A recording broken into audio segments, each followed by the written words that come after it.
February 4th, 2026. If you just glance at the calendar on your phone, it looks like any other Wednesday. Maybe you've got a dentist appointment. Maybe you're checking your stocks. But if you look at the stack of intelligence reports and raw data we have in front of us, this date might go down as the official time of death for the rules-based international order. That's a stark way to put it.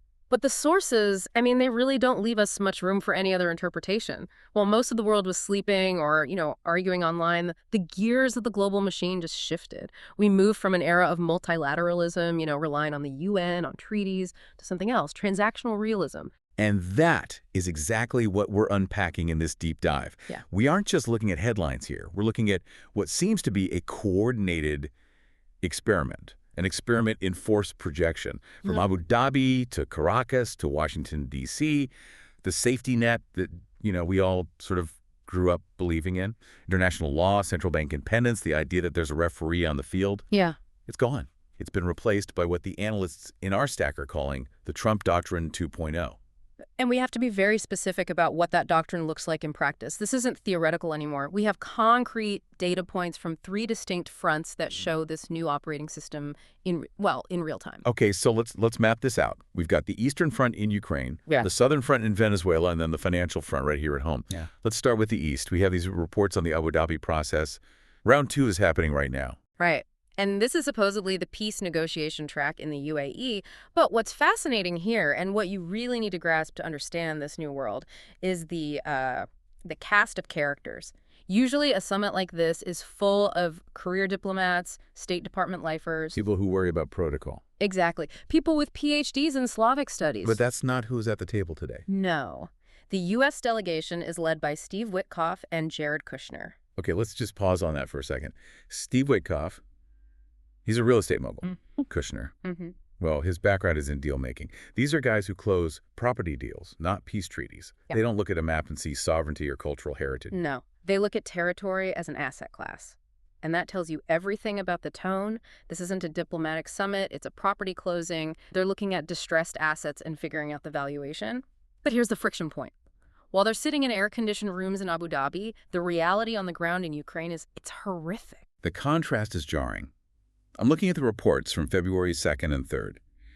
Just before these talks, Russia launched a massive kinetic attack. A massive escalation. We're talking 71 ballistic missiles, 450 drones, all in a 48-hour window. And their targets. They weren't aiming for military bases or ammo dumps, were they? They weren't trying to hit the guys holding the guns. No, they hit the energy infrastructure. And the context here is critical. The sources say temperatures in the region were between -20 and -25 Celsius. That is life-threatening cold. Hundreds of thousands of people in Kyiv and Odessa are freezing right now. And this is what the sources are calling violence as leverage. Precisely. There was supposed to be an energy truce, a sort of gentleman's agreement not to, freeze civilians to death. That has clearly collapsed. Russia is using the physical suffering of the population to strengthen their hand at the negotiating table. They're effectively saying, sign the deal, or the lights stay off. Now, here's where it gets really interesting and, frankly, terrifying. You'd expect the traditional U.S. response to be, what, a rush of humanitarian aid? Yeah. Generators? A passionate speech at the UN. But the sources point to a completely different countermove. It's a move that went largely under the radar, but it's critical. The U.S. State Department, specifically Jeffrey Piet, he's the Assistant Secretary for Energy Resources, he didn't talk about fixing the wires. He explicitly stated that the U.S. objective is now to kill Russia's Arctic LNG 2 project. Okay, let's break that down. Kill. What is Arctic LNG 2? Why does that specific project matter so much? So LNG is liquefied natural gas. Arctic LNG 2 is this massive facility in the Russian Arctic. It's really the crown jewel of Russia's future energy revenue. It relies on very specific high-tech structures. Pyatt is talking about a complete technology and transport blockade. So the dynamic isn't stop shooting. The dynamic is you freeze our allies physically. We will freeze your economy permanently. It's an economic death sentence versus a physical one. And that word choice is so important. Pyatt used the word kill, not sanction, not hinder. Kill. This suggests the U.S. is willing to use secondary sanctions to target anyone, shipping companies, insurers, banks, who even touches that project. That is the new transactional reality. No moralizing, just leverage. You hurt us here, we destroy your revenue stream there. It's cold, it's calculated, and it completely ignores the old rules. All right, let's swing the spotlight south to Venezuela. This feels like it happened in the blink of an eye. This is maybe the clearest example of the speed this new order operates at. If we look at the timeline, on January 3rd, 2026, there was a U.S. military intervention, a raid that effectively captured Nicolas Maduro. Right, and the news feeds just exploded. Everyone was predicting a long, drawn-out civil war. But now, it's February 4th, exactly 1 month later. The sources say the country has gone from chaos to business in 30 days. How is that even possible?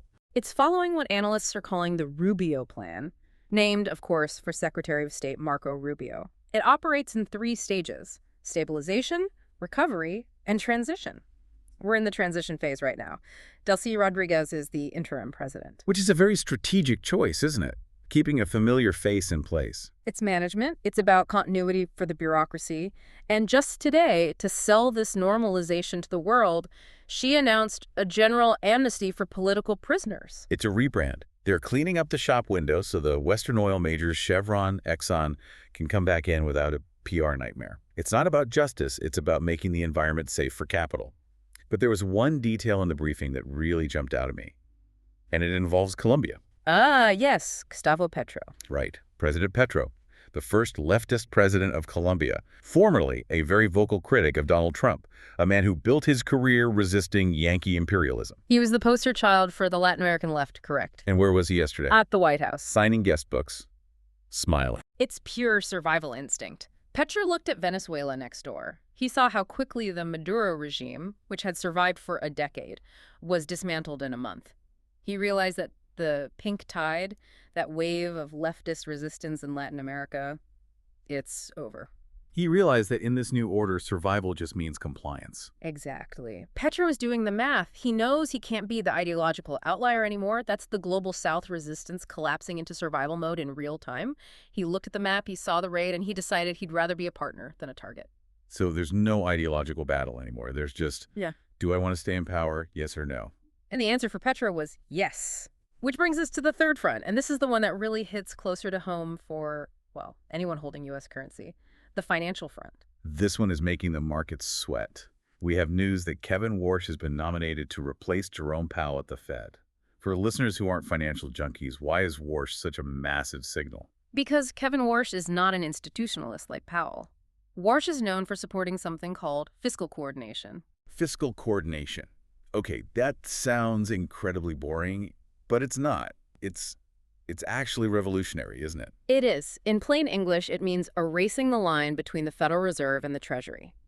For decades, the rules-based order said the Fed must be independent. It shouldn't care about the president's popularity or his pet projects. It should only care about inflation and jobs. Right. The Fed was the designated driver, taking away the punch bowl when the party got too wild. They were the safety net against political recklessness. Exactly.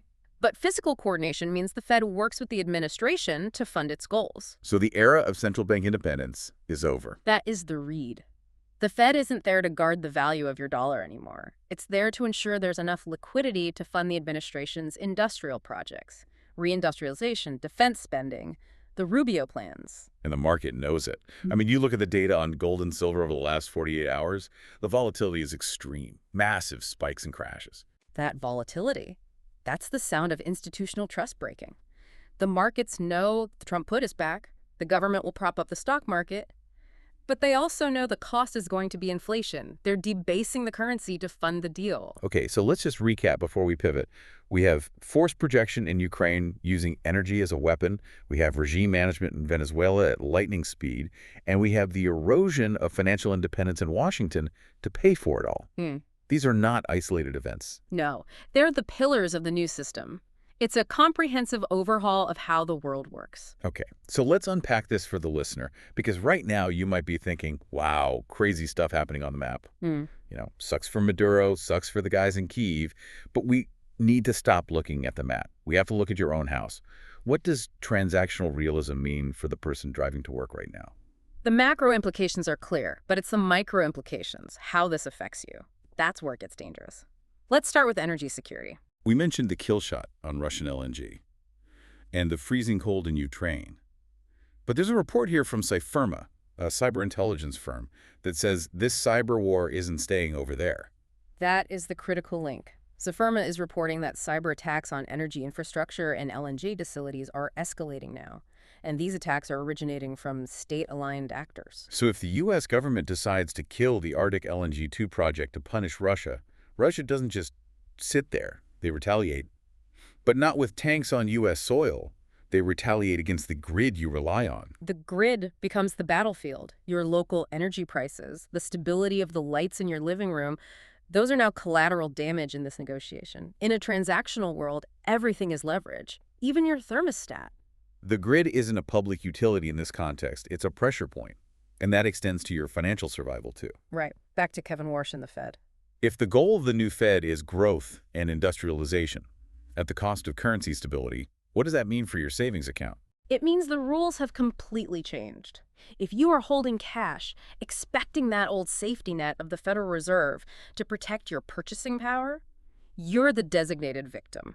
The government is signaling it is willing to run the economy hot to get what it wants. So you're paying for the deal through the devaluation of your money. It's an invisible tax. Exactly. And finally, and maybe most chillingly, we need to talk about physical safety, the governance void. We've got sources on the situation in Gaza for this new Board of Peace, chaired by Trump himself. This board is fascinating because of what it doesn't include. It bypasses the UN completely. It ignores the traditional human rights NGOs. It relies on private security contractors and technocrats. The message is just incredibly clear, isn't it? There is no international community coming to help. The UN resolutions, the human rights councils, they've been sidelined. In this new order, there are only deals and parties to the deal. And if you aren't at the table... That's the scary part. If you aren't at the table like the Palestinians under this new executive board, you're just a managed resource, a line item in someone else's negotiation. That's the heavy realization. The safety net wasn't just about banks. It was the idea that there were rules protecting people. Now, they're just managers and the managed. Which brings us to the final and perhaps most disturbing piece of intelligence in our stack today. We need to talk about China. The looming threat. We have reports of massive purges happening right now in the PLA, the People's Liberation Army. Yes, high-ranking generals, people like Zhang Yuxia, are being removed. But it's the reason for their removal that's so alarming. Usually in China, you get purged for corruption, right? Yes. Or disloyalty. Correct. But the intelligence suggests these generals are being purged for opposing the Taiwan invasion plan. Let that sink in. Xi Jinping is removing the rational voices. He is firing the guys who looked at the logistics and said, hey, maybe starting World War III is a bad idea right now. It indicates the war machine is being stripped of its brakes. The internal checks and balances are being dismantled, much like we're seeing in the financial and diplomatic sectors everywhere else. It suggests intent. It suggests a timeline is being locked in. So, what does this all mean? When I look at this stack of papers, I see the final blow to the old way of thinking.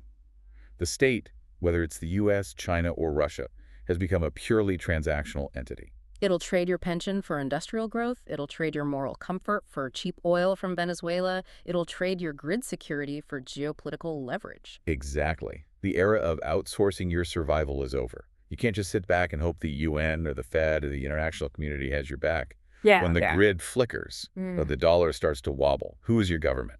You are. That is the ultimate question this material poses. The vacuum is here. The institutions have left the building. So here is the challenge for you, listening right now. Are you going to be a victim waiting for a resolution that will never come? Or are you going to be the warlord of your own life? It sounds dramatic, but look at the data. You have to secure your own energy. You have to hedge your own finances against this inflation. You have to make your own deals. Because in a world of transactional realism, if you don't have leverage, you don't have a future. The safety net is dead. Long live whatever you can build for yourself. Neural pulse. Clarity in a complex world. Decide your move.